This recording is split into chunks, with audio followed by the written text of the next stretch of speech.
I would be the first to say that getting off that plane, the excitement was literally unmatched. I have been wanting to go to Japan forever, literally since high school. So when this opportunity came to me, I couldn't help but take it. When we arrived in Japan, this was my first meal. I've heard all about Japanese 7-Elevens on TikTok, so I found one in the airport and bought some things. I had an onigiri, which is like a ball of steamed rice with filling and nori or seaweed wrapped around it. The filling for this onigiri was red salmon. The green tea I got had absolutely no sugar in it, so I really struggled to drink it. After we left the airport, we went to the National Olympic Youth Center, which was going to be our home for the week. The facility was grand, but I really didn't have any time to explore it. I did get to explore this little corner of heaven close by the facility. They had everything from restaurants to bakeries, grocery stores, a 7-Eleven, and a train station. It was highly convenient for us. I even found my favorite place to eat, this cute little restaurant owned by a sweet old Korean lady.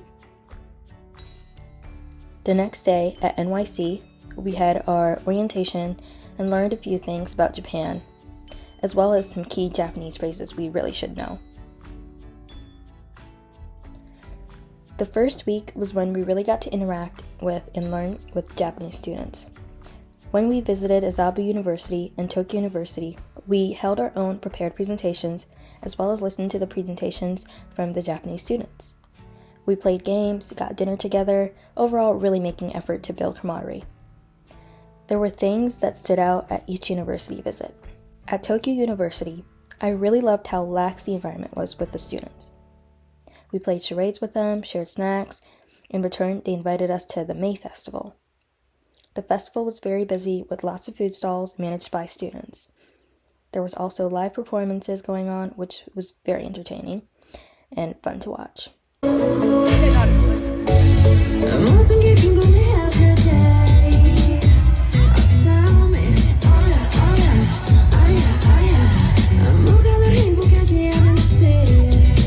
After walking around for a little bit, I ventured into the U-Tokyo gift shop to grab a few items. My favorite purchase of this entire trip was made there, and it is the U-Tokyo zip-up hoodie. At Azabu University, we frequently ate lunch with the students, which was really a good time to talk to them about their interests in their school.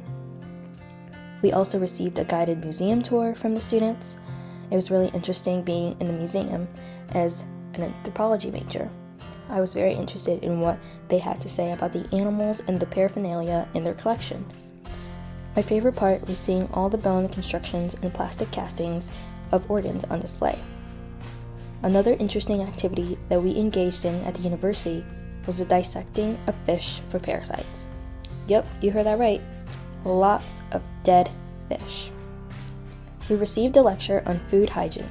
First, this topic is extremely prevalent because of the high consumption of raw meat within Japan, especially fish. We had to learn about the high standards placed on food and food preparedness in order to make it consumable and lessen the risk for foodborne illnesses. Honestly, this activity was cool to me. These are some of the parasites we removed from the fish, and here's a closer look at one under the microscope. This is a picture of me holding a little fish heart after dissecting it. Saturday and Sunday were ours to explore Tokyo. Some friends and I went shopping on Saturday at Sunshine City in Toshima, Tokyo. They had a whole Pokemon store in there and lots of restaurants. I got lots of my gifts on that day.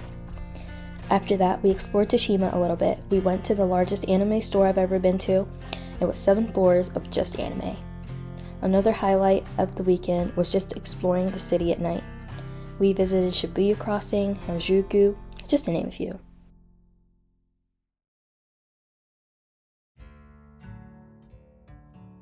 Japan is infamous for its unique animal cafes, and I'm glad I got to experience at least one. It was a pretty wild experience because the otters were just so active, a little feral, but kind of sweet. On Sunday, we had a less busy day, visiting the Imperial Garden and Palace, as well as Asakusa, which is known for Sensoji Temple. This place was really cool because it was just overflowing with Japanese tradition and culture. There were so many fun attractions, like this monkey. Good food as well. Overall, this first week in Japan was absolutely amazing, and I would say well spent.